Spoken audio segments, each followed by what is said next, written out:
கோபப்படுபவர்களை அல்லாஹ் ஒருபோதும் நேசிக்க மாட்டார். அறிஞர் சொன்னார், அல்லாஹ்வுடைய கோபத்தை அடையக்கூடிய காரியங்களில் மிக முக்கியமான காரியம் கோபம்.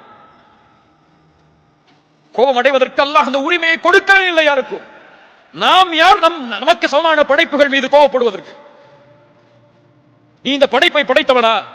இந்த படைப்பிற்கு உரிமையாளனா? முடியாது.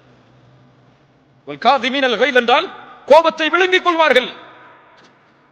யாராவது கோபப்படுத்தினா, யாராவது ஒரு விமர்சனம் செஞ்சா போ அல்லாஹ் உன்னை மன்னிக்கட்டும் போயிரு சொல்லி கோபத்தை காட்டிட மாட்டாங்க.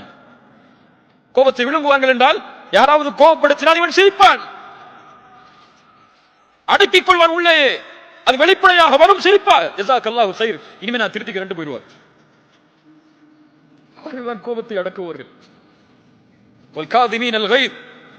அல்லாஹ் ரப்புல் ஆலமீன் கூறுகிறான், முஃமின்கள் யார், சொர்க்கவாதிகள் யார்? வல்லதீன யஜ்தனிபூன கபாயிரல் இஸ்ம் வல் ஃபவாஹிஷ் வ இதா மா கதிபு ஹும் யக்ஃபிரூன்.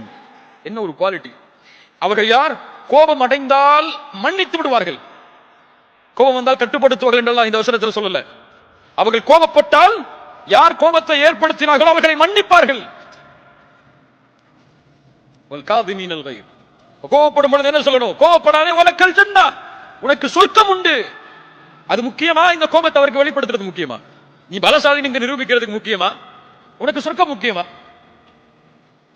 முத்தகீன்கள் கோபத்தை விழுங்கிக் கொள்வார்கள்.